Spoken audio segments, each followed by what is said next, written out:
بسم اللہ الرحمن الرحیم۔ ناظرین، آج ہم ایک نہایت اہم اور حساس موضوع پر بات کرنے جا رہے ہیں جو ہمارے معاشرے میں اکثر غلط فہمیوں اور جھگڑوں اور دل آزاریوں کا سبب بنتا ہے، اور وہ ہے باپ کی جائیداد اور وراثت کا مسئلہ۔ باپ کی دولت پر نظر رکھنے والوں اور والدین کی زندگی میں ہی جائیداد کے لیے لڑنے والوں، ذرا ٹھہر جاؤ اور یہ بات کان کھول کر سن لو۔ چاہے کوئی بیٹا ہو اور بیٹی، یہ پیغام ہر ایک کے لیے ایک آئینہ ہے۔ یہ ایک ایسی کڑوی سچائی ہے جو ہمارے معاشرے کے کئی گھروں کو برباد کر رہی ہے۔ سب سے پہلے یہ سمجھنا ضروری ہے کہ آخر وراثت ہے کیا؟ وراثت دراصل اس مال اور جائیداد، زمین اور دولت اور کسی بھی قسم کے اثاثے کو کہا جاتا ہے جو کسی انسان کے انتقال کے بعد اس کے ورثہ میں تقسیم کیا جاتا ہے۔ یعنی جب تک کوئی شخص زندہ ہے، اس کا مال اس کی ملکیت ہوتا ہے اور اس پر مکمل اختیار بھی اسی کا ہوتا ہے۔ لیکن جیسے ہی وہ دنیا سے رخصت ہوتا ہے تو اس کی جائیداد اللہ کے مقرر کردہ اصولوں کے مطابق اس کے وارثوں میں تقسیم کی جاتی ہے۔ اسلام نے وراثت کے معاملے کو بہت زیادہ اہمیت دی ہے، کیونکہ یہی وہ مقام ہے جہاں اکثر انسان انصاف سے ہٹ جاتا ہے اور دنیاوی لالچ میں آ کر رشتوں کو نقصان پہنچا دیتا ہے۔ اسی لیے اللہ تعالیٰ نے قرآن پاک میں وراثت کے اصول خود بیان فرمائے تاکہ کسی کو بھی اپنی مرضی سے اس میں تبدیلی کرنے کا حق نہ ہو اور ہر حقدار کو اس کا حق مل سکے۔ اللہ تعالیٰ قرآن مجید میں ارشاد فرماتے ہیں، مرد کے لیے اس مال میں حصہ ہے جو ماں باپ اور قریبی رشتہ دار چھوڑ جائیں گے، اور عورتوں کے لیے بھی اس مال میں حصہ ہے جو ماں باپ اور قریبی رشتہ دار چھوڑ جائیں گے، خواہ وہ مال تھوڑا ہو یا زیادہ، یہ حصہ مقرر کیا ہوا ہے۔ اس آیت سے یہ بات واضح ہو جاتی ہے کہ اسلام نے نہ صرف مرد بلکہ عورتوں کو بھی وراثت میں حق دیا ہے۔ اس کے علاوہ ایک اور مقام پر اللہ تعالیٰ فرماتے ہیں، اللہ تمہیں تمہاری اولاد کے بارے میں حکم دیتا ہے، لیکن ایک بیٹے کا حصہ دو بیٹیوں کے برابر ہے۔ یہ تمام احکامات اس بات کی دلیل ہیں کہ وراثت کی تقسیم کوئی معمولی معاملہ نہیں بلکہ ایک اللہ کا حکم ہے جس میں اپنی مرضی اور جذبات کے مطابق تبدیلی کرنا درست نہیں ہے۔ اسلام میں اس بات کو بھی واضح کیا ہے کہ وراثت کی تقسیم میں تاخیر کرنا اور کسی کا حق دبانا بہت بڑا گناہ ہے۔ نبی کریم حضرت محمد مصطفیٰ نے فرمایا، جس نے کسی وارث کا حق مارا، اللہ قیامت کے دن اس کا حق جنت سے کاٹ دے گا۔ اس حدیث سے اندازہ ہوتا ہے کہ وراثت میں ناانصافی کرنا کتنا بڑا جرم ہے۔ اب بات کرتے ہیں اولاد کی کہ جو اولاد اللہ تعالیٰ ماں باپ کو عطا کرتا ہے، اس کی حیثیت اور اہمیت کیا ہے۔ اولاد دراصل اللہ کی بہت بڑی نعمت اور امانت ہوتی ہے۔ ماں باپ اپنی پوری زندگی محنت کر کے اور تکلیفیں اٹھا کر اپنی خواہشات کو قربان کر کے اپنے بچوں کو پالتے ہیں، ان کی تعلیم و تربیت کرتے ہیں اور انہیں ایک اچھا انسان بنانے کی کوشش کرتے ہیں۔ قرآن پاک میں کئی مقامات پر اولاد کو زینت قرار دیا گیا، لیکن ساتھ ہی یہ بھی فرمایا گیا کہ یہ ایک آزمائش بھی ہے، یعنی اولاد کا ہونا خوشی کی بات ہے لیکن اس کے ساتھ ذمہ داری بھی جوڑی ہوئی ہے۔ اسی طرح اولاد پر بھی والدین کے حقوق بہت زیادہ ہیں۔ نبی کریم حضرت محمد مصطفیٰ نے فرمایا، جنت ماں کے قدموں کے نیچے ہے، اور ایک اور حدیث میں فرمایا کہ باپ جنت کے دروازوں میں سے بہترین دروازہ ہے۔ ان احادیث سے یہ واضح ہوتا ہے کہ والدین کی خدمت اور ان کی عزت کرنا کتنا اہم ہے۔ جب تک والدین زندہ ہوتے ہیں، ان کا احترام اور ان کی اطاعت اور ان کے ساتھ حسن سلوک کرنا اولاد کی اولین ذمہ داری ہے۔ ان کی موجودگی میں ان کے مال پر نظر رکھنا اور اس میں لالچ کرنا ایک ایسی چیز ہے جو انسان کے اخلاق کو کمزور کر دیتی ہے۔ والدین کی زندگی میں ان کی جائیداد مکمل طور پر ان کے ملکیت ہوتی ہے اور وہ اس میں جو چاہیں خرچ کر سکتے ہیں۔ اگر وہ چاہیں تو اپنی اولاد کو کچھ دے سکتے ہیں، چاہیں تو نہ دے، یہ ان کا اختیار ہے۔ البتہ اسلام یہ حکم دیتا ہے کہ اگر والد اپنی زندگی میں کچھ تقسیم کرے تو انصاف کے ساتھ کرے اور تمام اولاد کے ساتھ برابر تقسیم کرے۔ نبی کریم حضرت محمد مصطفیٰ نے فرمایا،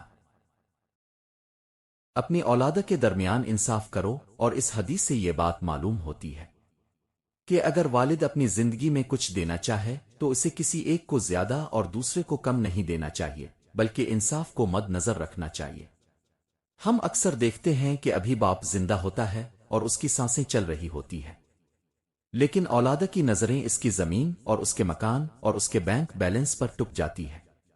وہ باپ جس نے اپنی جوانی تمہارا مستقبل بنانے میں دھول کر دی، آج جب اس کے ہاتھ کانپنے لگے ہیں تو اولاد کو اپنی وراثت کی فکر ستانے لگی ہے۔ یاد رکھیں، والدین کی زندگی میں ان کی مرضی کے بغیر ان کی دولت پر حق جتانا اور ان کو مجبور کرنا اور جائیداد کے لیے ان کا دل دکھانا ایک ایسا گناہ ہے جس کی سزا دنیا اور آخرت دونوں میں ملتی ہے۔ جو اولاد والدین کو جائیداد کے لیے عدالتوں میں گھسیٹتی ہے اور انہیں اولڈ ہاؤس چھوڑ آتی ہے، وہ کبھی خوشحال نہیں رہ سکتی۔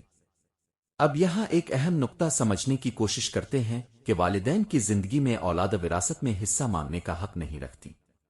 اگر اولاد اس بات کو سمجھ لے تو بہت سے جھگڑے خود بخود ختم ہو سکتے ہیں، لیکن افسوس کے ساتھ کہنا پڑتا ہے کہ آج کے دور میں اکثر لوگ اس معاملے میں جلد بازی اور لالچ کا شکار ہو جاتے ہیں اور والدین کی زندگی میں ہی وراثت کا مطالبہ کرنے لگتے ہیں، یعنی جائیداد اور وراثت میں سے اپنا حق طلب کرتے ہیں۔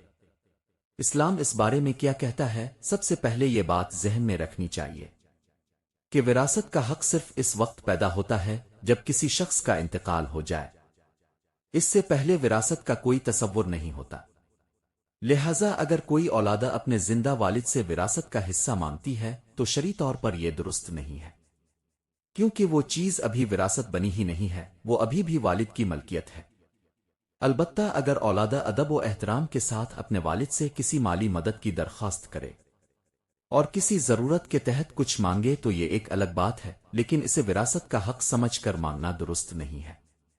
اگر کوئی اولاد اپنے والد پر دباؤ ڈالتی ہے اور لڑائی جھگڑا کرتی ہے اور انہیں مجبور کرتی ہے کہ وہ جائیداد تقسیم کرے تو یہ عمل نہ صرف غلط ہے بلکہ گناہ کے زمرے میں بھی آ سکتا ہے، کیونکہ اس میں والدین کی دل آزاری اور نافرمانی شامل ہوتی ہے۔ نبی کریم حضرت محمد مصطفیٰ نے والدین کے ساتھ حسن سلوک کی بہت نصیحت فرمائی ہے۔ اس حدیث میں آیا ہے کہ ایک شخص نے پوچھا، اے اللہ کے رسول، میرے حسن سلوک کا سب سے زیادہ حقدار کون ہے؟ اب رسول اللہ حضرت محمد مصطفیٰ نے فرمایا، تمہاری ماں، اور اس نے دوبارہ پوچھا، اس کے بعد پھر کون؟ تو اب نبی کریم حضرت محمد مصطفیٰ نے فرمایا، تمہاری ماں، اور پھر اس نے تیسری بار پوچھا۔ پھر اب رسول اللہ حضرت محمد مصطفیٰ نے فرمایا، تمہاری ماں۔ اس کے بعد اس نے چوتھی بار پوچھا، پھر کون ہے؟ تو اب حضرت محمد مصطفیٰ فرمایا کہ تمہارا باپ۔ اس حدیث سے معلوم ہوتا ہے کہ والدین کا مقام کتنا بلند ہے اور اس کے ساتھ بدتمیزی اور ان پر دباؤ ڈالنا اتنا بڑا غلط عمل ہو سکتا ہے۔ لہذا اگر کوئی اولاد اپنے والدین سے ان کی زندگی میں جائیداد مانگتی ہے تو اسے بہت زیادہ احتیاط اور ادب کا مظاہرہ کرنا چاہیے۔ اگر والد خود اپنی خوشی سے کچھ دینا چاہے تو یہ ان کا اختیار ہے اور وہ اسے بطور ہدیہ یعنی تحفہ دے سکتے ہیں، نہ کہ وراثت کے طور پر، اور اگر نہ دینا چاہیں تو اولاد کو اس پر صبر کرنا چاہیے اور دل میں کوئی برا خیال نہیں لانا چاہیے۔ آخر میں یہی کہا جا سکتا ہے کہ اسلام نے وراثت کے معاملے کو نہایت خوبصورتی اور انصاف کے ساتھ بیان کیا ہے، لیکن اس کے ساتھ ساتھ والدین کے حقوق کو بھی بہت زیادہ اہمیت دی ہے۔ اگر ہم ان دونوں چیزوں کے درمیان توازن قائم کر لیں تو نہ صرف ہمارے گھروں میں سکون آئے گا بلکہ ہم اللہ کی رضا بھی حاصل کر سکیں گے۔ اور آخر میں میری دعا ہے کہ اللہ تبارک و تعالی ہمیں نیک اولاد بننے کی توفیق عطا فرمائے، ہمارے دلوں میں والدین کے لیے محبت، احترام اور فرمانبرداری پیدا فرمائے، اور ہمیں اپنے ماں باپ کی خدمت کرنے کی طاقت عطا فرمائے۔ اور اب ہم ان تمام بچوں کے لیے خاص دعا کرتے ہیں کہ جن کے والدین زندہ ہیں وہ اپنی زندگی میں اپنے والدین کی خدمت کریں اور ان کا حق ادا کریں، ان کے ساتھ حسن سلوک کریں اور ان کی رضا کو ہمیشہ مقدم رکھیں۔ اے پروردگار اللہ، اور جن بچوں کے والدین اس دنیا سے رخصت ہو چکے ہیں ان کے لیے رحمت اور مغفرت کی دعا قبول فرما اور ان کے درجات بلند فرما، ان کی یاد میں صدقہ جاریہ قبول فرما تاکہ ان کی روحوں کو سکون اور راحت ملے۔ اے اللہ، ہمیں اور ہماری اولاد کو والدین کی خوشنودی حاصل کرنے کی توفیق عطا فرما اور ہمارے گھروں کو رحمت اور سکون اور محبت سے بھر دے۔ آمین ثم آمین۔